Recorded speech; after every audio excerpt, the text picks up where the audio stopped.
Hey everybody, coming up is episode 6 in the Green Buying series. This one's going to be all about coffee cupping protocols, actually how to cup the coffee on the table, so stay tuned.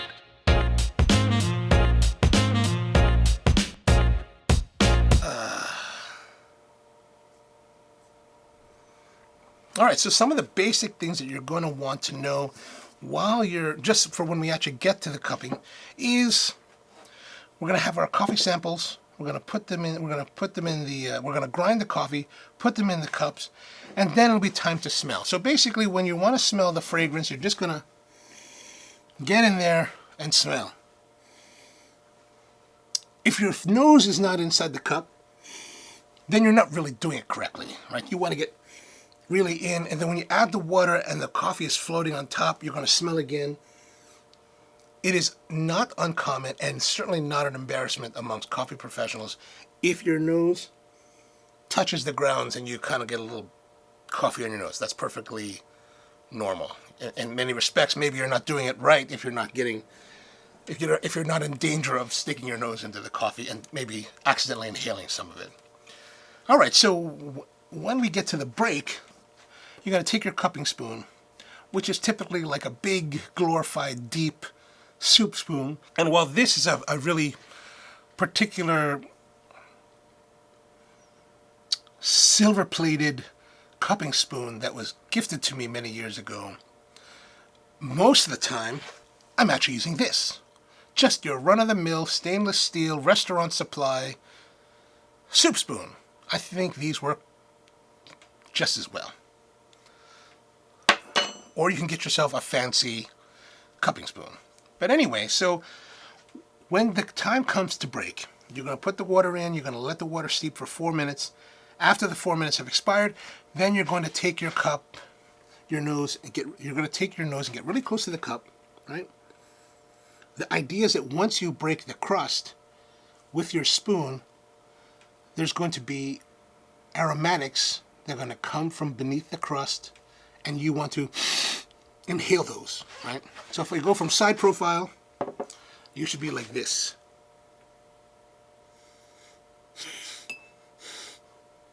Use the back of your spoon so that you kind of break down and push it away. Down and push away. Down and push away.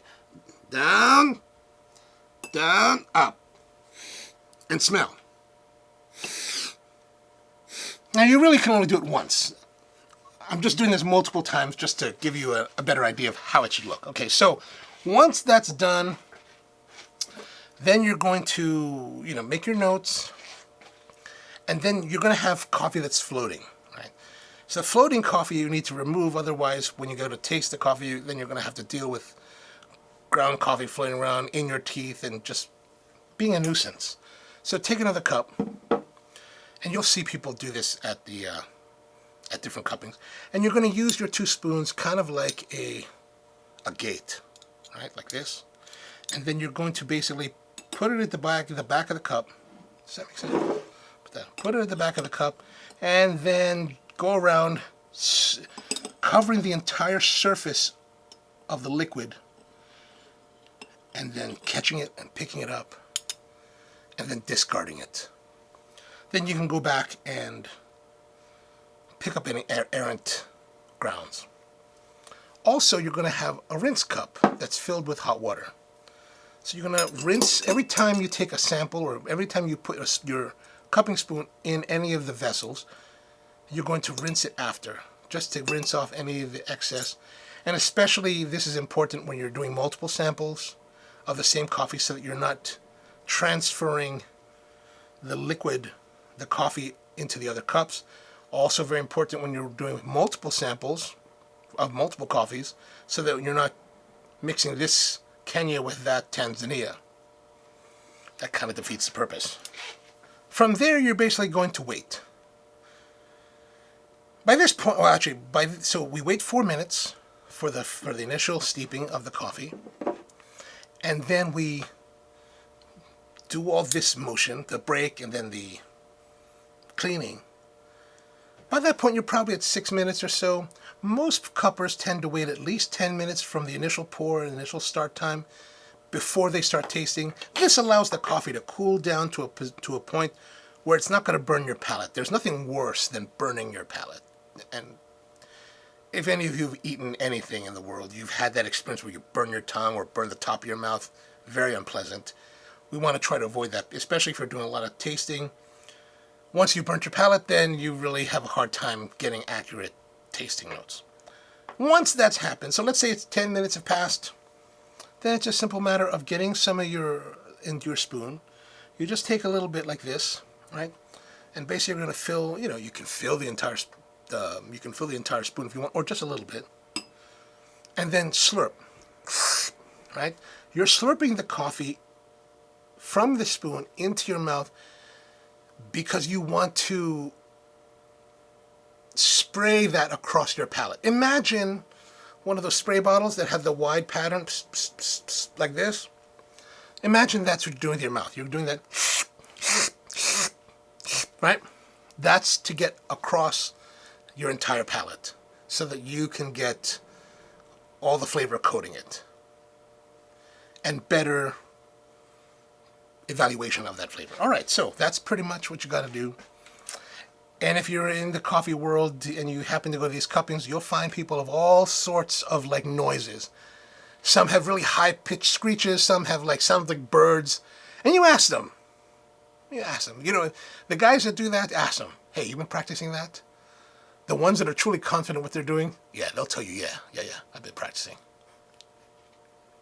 Because they're practicing, because they know they're coming to a public session where other cuppers are and they want to try to intimidate them. That's exactly what's happening. So if you want to intimidate other cuppers, work on those slurpings. You're going to taste the coffee and you're going to make your notes. I encourage you not to make a score right away, right? The idea is that you want to at least visit the sample at least 2, maybe 3, 4 times over maybe half an hour's worth of time. What you want to do, the idea is that you're tasting the coffee from from when it's hot as it cools. And that'll give you, if you can get that entire spectrum of temperature of tasting, then that really gives you a better impression of what the coffee is really like. And it also gives you an idea of what your customer's experience will be like drinking this coffee, right? Because most people are not going to take the coffee and keep it at 140 or 140 to 160 degrees and finish the entire cup right away. A lot of them will be taking their time. They'll be driving around, walking around, talking and hanging out, and their coffee will cool down. And that experience, and that coffee when it's cool may be a completely different experience than it is when it's hot. What else is there to say? I think that's pretty much it. Can't really think of anything else. In the next video, in this series, we're going to actually be cupping the coffees and scoring them, and then we're going to eventually bring that plane down to the ground. We're going to bring the train home. We're going to make it all happen, and eventually we'll actually finish all the scoring. So be sure to tune in. Come back. If you haven't seen the previous videos, go and check them out. I think you'll like them. Until next time.